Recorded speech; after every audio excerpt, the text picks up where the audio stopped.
Welcome to the Pardays channel. Today, we explain Genesis chapter 11 in a clear and simple way, step by step. Let's go ahead and establish our hook and the context for this absolutely incredible text.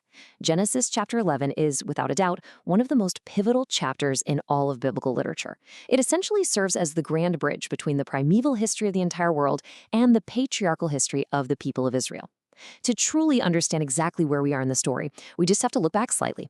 Following the catastrophic global flood, humanity was essentially rebooted, right? It started fresh through Noah and his three sons, Shem, Ham, and Japheth. Then, in chapter 10, we saw what's known as the Table of Nations, which was this really broad, overarching look at how those descendants began to repopulate the earth. But now, chapter 11 actually rewinds the clock just a little bit. It pauses to give us the highly specific details at exactly how that global dispersion happened in the first place, and then it drastically narrows its focus. We are making a massive transition here. We're moving from a sweeping, global story that encompasses all of mankind, straight down into the quiet, somewhat obscure origins of one specific, incredibly important family. Now, what's profoundly interesting about this chapter is that it sets out to answer two massive, fundamental historical questions right back to back. First, think about it. If absolutely everyone came from the exact same family after the flood, why in the world are there so many different languages, cultures, and scattered nations across the globe today? How did humanity become so deeply divided? And the second question is just as big. Out of all those scattered, diverse people across the entire earth, where exactly did the story of Abram, the man who we will later come to know as Abraham, the founding father of the Israelite nation, where did his story actually begin? Well, Genesis 11 tackles both of these monumental questions directly. By explaining the division of languages, the chapter perfectly sets the geopolitical stage of the ancient Near East.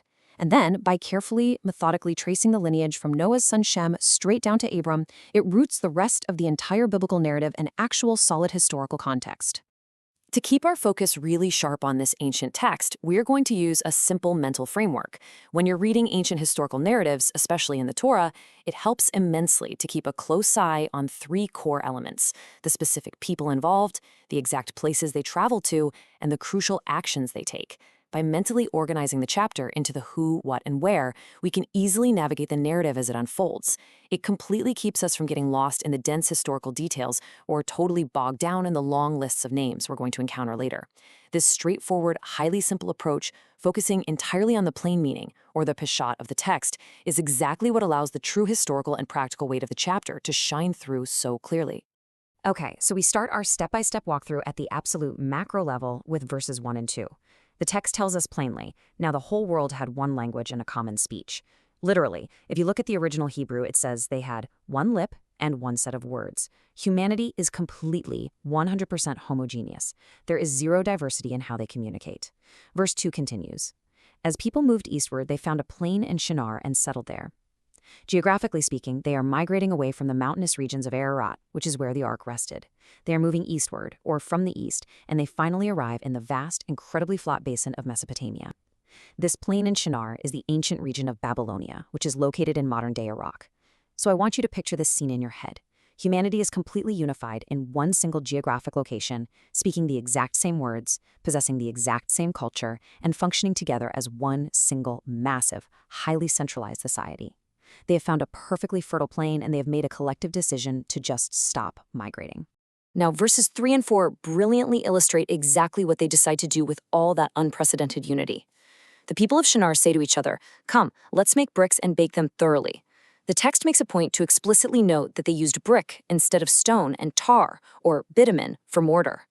This isn't just a random detail. This is an absolutely crucial clarification to understand the ancient context here. You see, the alluvial plain of Shinar was super muddy, and it completely lacked natural stone quarries, which were what people normally used for building strong structures. So human ingenuity takes over. They literally invent a brand new technology, kiln-fired mud bricks bound together by naturally occurring asphalt. This was a massive, game-changing leap in ancient manufacturing. Armed with this incredible new technological power, they declare, "Come, let us build ourselves a city with a tower that reaches to the heavens." The sheer ability to manufacture their own robust building materials entirely fuels this incredible, unchecked human ambition. When we continue to break down verse 4, we actually see four very distinct goals that are driving this ancient society. Let's look at them. 1. Manufacture their own building materials, which shows complete, utter self-reliance. 2. Build a sprawling city and a massive tower. Now, historically, this was highly likely a ziggurat, which is a massive stepped pyramid very common in ancient Mesopotamia, specifically designed to somehow bridge the gap between earth and heaven. 3. They say, so that we may make a name for ourselves. This is so telling. It's a clear, literal desire for human self-sufficiency, widespread fame, and building a legacy entirely apart from God. And 4. Otherwise, we will be scattered over the face of the whole earth. They are actively, purposely defying God's original mandate to Noah. Remember, God told Noah and his sons to multiply and fill the earth. But they don't want to do that. They want centralized human power. They are driven by a deep underlying fear of being dispersed, so they are relying entirely on their own new ingenuity to build an impenetrable fortress and a towering monument to their own glory. But then, right in verse 5, the narrative takes a sharp and, honestly, a slightly humorous turn. The text says, "But the Lord came down to see the city and the tower the people were building." This is such a wonderful, classic example of anthropomorphic language, meaning the text is speaking about God using human terms and physical actions. The Torah uses this here to highlight a really profound literary irony. Just think about it. Despite the humans pouring absolutely all of their new technology, all their freshly fired bricks, and all their unified, intense effort into building this massive, imposing tower that supposedly reaches the heavens, it is still so incredibly tiny from a cosmic perspective. God metaphorically has to come down just to get a good look at what these little humans are doing way down there. It completely undercuts their massive arrogance and clearly shows the impossibly vast gap between human ambition and divine reality. Notice the absolutely crucial contrast here as we move right into verses 6 through 8.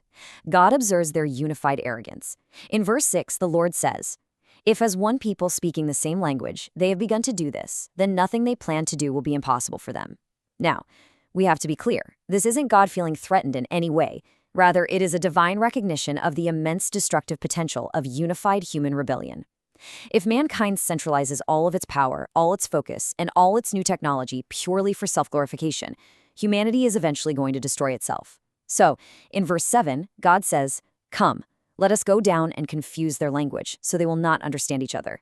God directly counters their rebellious plans. Verse 8 tells us the exact immediate result. "So the Lord scattered them from there over all the earth, and they stopped building the city." He systematically dismantles their centralized power by completely removing their ability to communicate with one another, thereby forcing them to actually fulfill that original mandate to go out and populate the globe. And that brings us to verse 9, which clarifies the immediate aftermath of this event. Because they literally couldn't communicate to coordinate their labor anymore. I mean, imagine trying to build a massive skyscraper when the guy next to you suddenly speaks a completely different language. They simply had to abandon their grand project. And that halted, unfinished monument and city forever becomes known as Babel. Why? Because as the text explicitly notes for us, the name Babel sounds exactly like the Hebrew verb balal, which literally means to confuse or to mix up. This sprawling, ambitious plain in Shinar is recorded as the exact historical location where the languages of the entire world were permanently confused. The single, highly unified human family was abruptly, radically fractured into diverse nations, finally spreading out across the continents with different languages and different cultures. The great, unified project of human self-deification literally ended in Babel and total geographic dispersion. Now, starting right here in verse 10, the narrative does something structurally fascinating. We hit what is called a Toledot in Hebrew, which translates to an account or generations. Right after the incredibly dramatic scattering at Babel, the text acts exactly like a funnel. It suddenly and sharply pivots entirely away from the massive scattered nations of the globe and narrows down drastically. It begins zooming through centuries of time via one single, highly specific bloodline. We are moving away from the macro history of everyone on planet Earth straight into the intimate micro history of someone specific.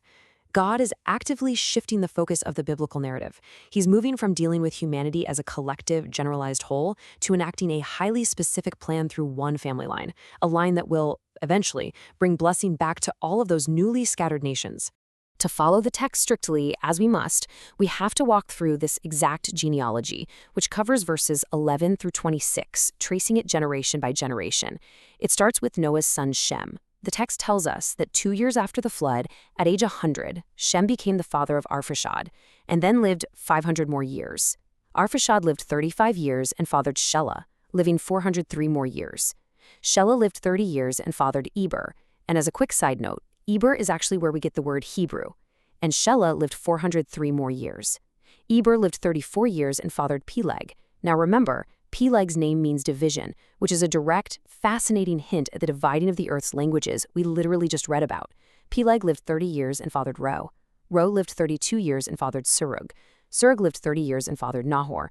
Nahor lived 29 years and fathered Terah. And finally, by verse 26, Terah lives 70 years and becomes the father of Abram, Nahor, and Haran. Notice the systematic step-down happening here. Lifespans drop drastically and noticeably from 600 years down to around 200, tracing exactly 10 generations from Shem all the way to Terah.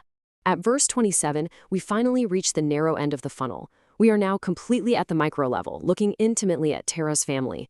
The text introduces us to his 3 sons, Abram, Nahor, and Haran. Verse 28 clarifies that Haran tragically dies young right in his native land, Ur of the Chaldeans, leaving behind a son named Lot.